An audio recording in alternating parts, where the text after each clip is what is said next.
Como ven en los cuadros, baja calidad. Y en el segundo cuadro, el exceso de carga procesal.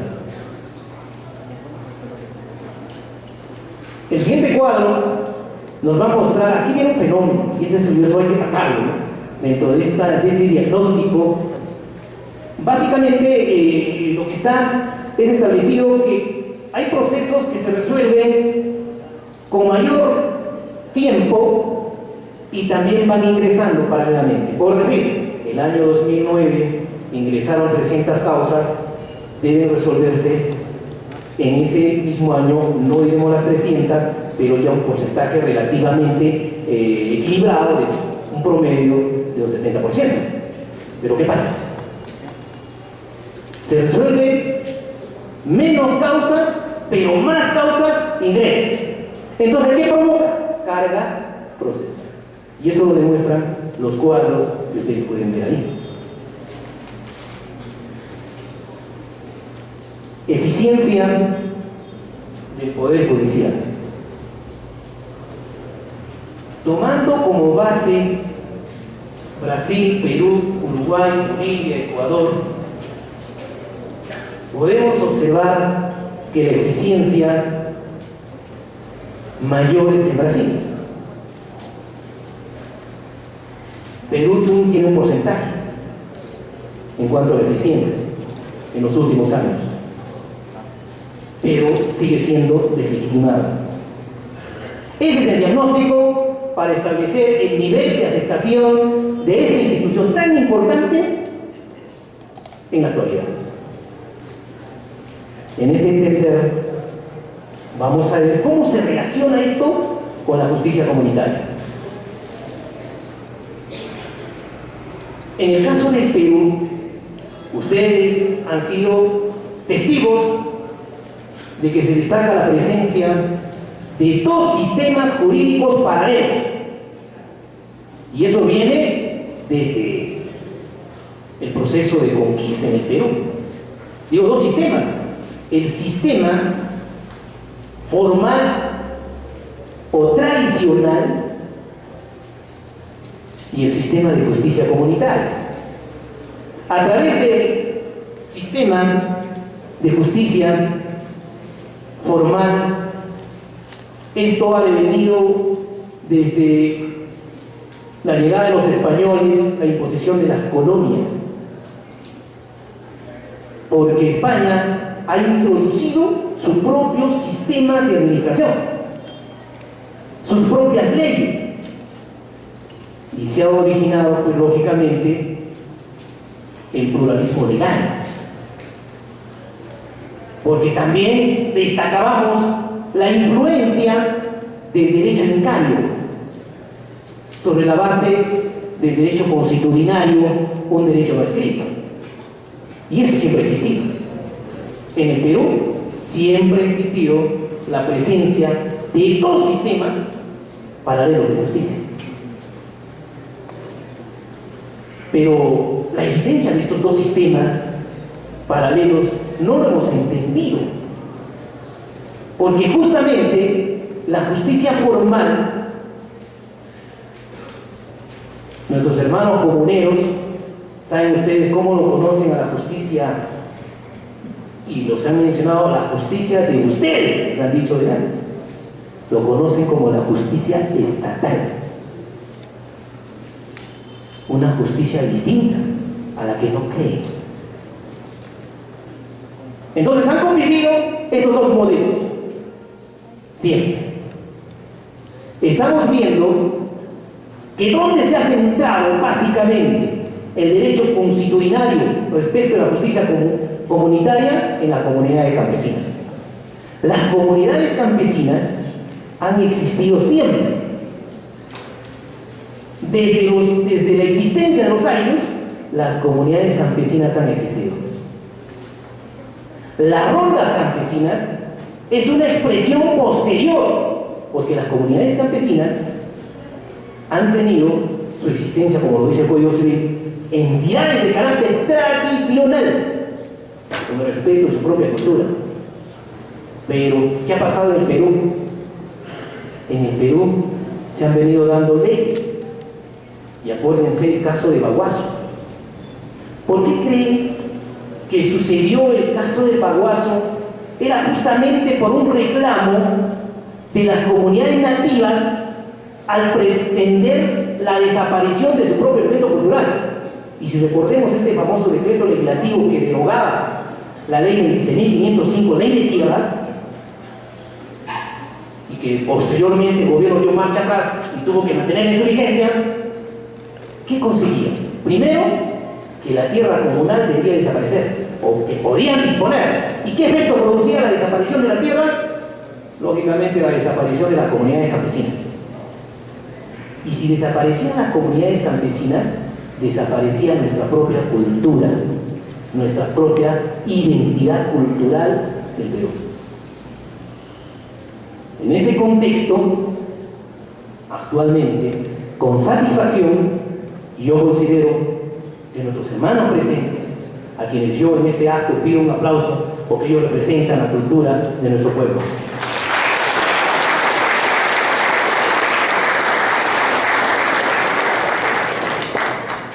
La justicia comunitaria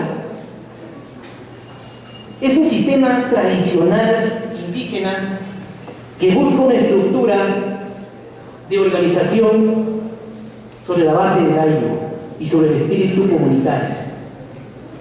Ha ocupado un vacío dentro del sistema formal, dentro del sistema estatal. Y ello ha sido consecuencia de una serie de injusticias que se han venido presentando porque la justicia formal no entendía la propia realidad del comunero. Yo siempre relato un hecho del cual fui abogado en una oportunidad. Miren, el artículo 149 de la Constitución se dio en 1993 y establece expresamente, dicen, las comunidades campesinas, dice, con la colaboración de las rondas campesinas pueden administrar justicia, tomando como base el derecho constitucionario y con el respeto de los derechos fundamentales de la persona. Entonces, ¿qué me ha ocurrido? De que en una determinada comunidad en Choquehuanca, un comunero había sustraído una vaca. Y resulta de que la víctima comunicó inmediatamente al presidente de la comunidad. Todos, miren, todos los comuneros en forma organizada fueron en busca del ladrón. Hicieron las pistas y encontraron la vaca que se encontraba en un caserío determinado. Inmediatamente se reunieron en la casa comunal y el comunero ladrón reconoce el hecho. Sí, efectivamente es sustraído. Muy bien. Deciden aplicarle la sanción, lo que ellos llaman el castigo, que se implica, en el caso de la justicia formal, hablando de una pena, el castigo que les debía corresponder. ¿Y cuál era el castigo?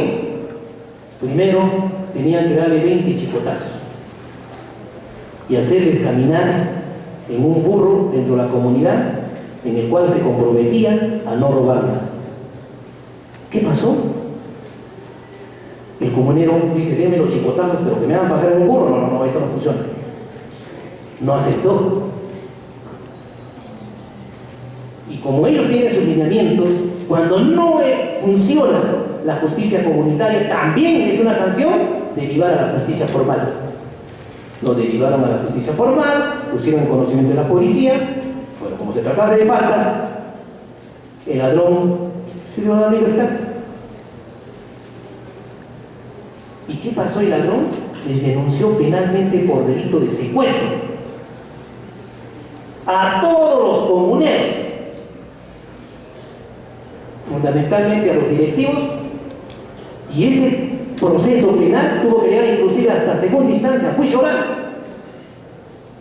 Miren, imagínense tener a 20 comuneros procesados, simplemente por haber ejercido su derecho a la justicia comunitaria, y que incluso está reglamentado en la Constitución Política del Estado.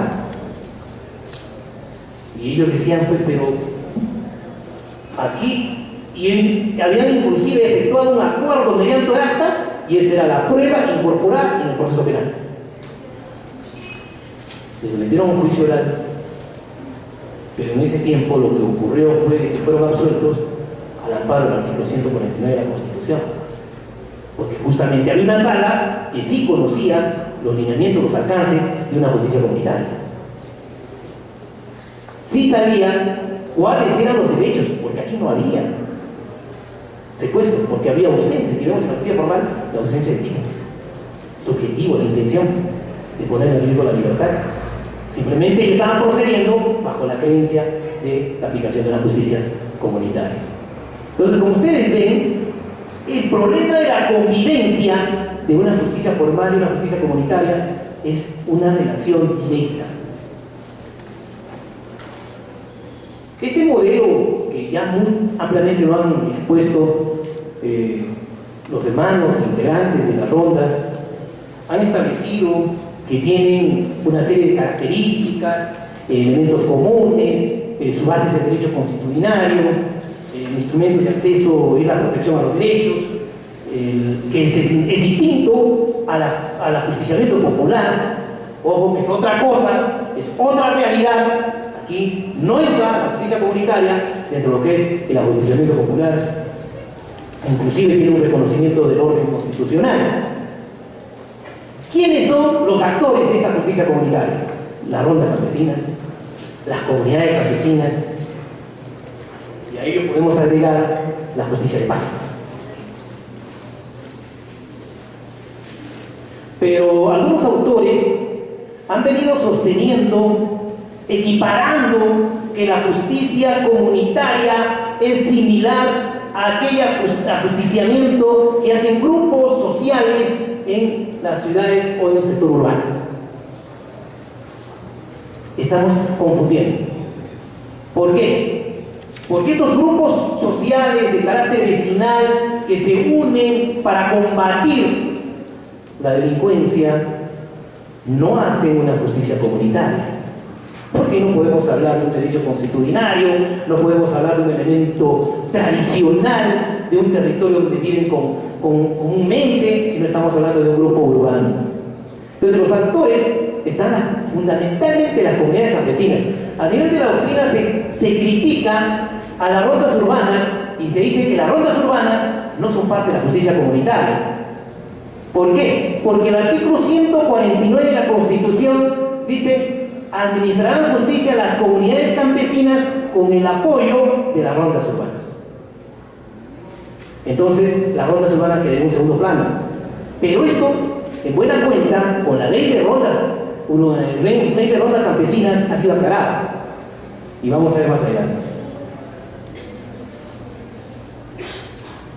La justicia comunitaria, distinta a la justicia formal, no simplemente se practica en el Perú, en Bolivia, Venezuela, Ecuador, México, en los lugares donde se han centrado grupos étnicos, campesinos, que tienen su propia ideología,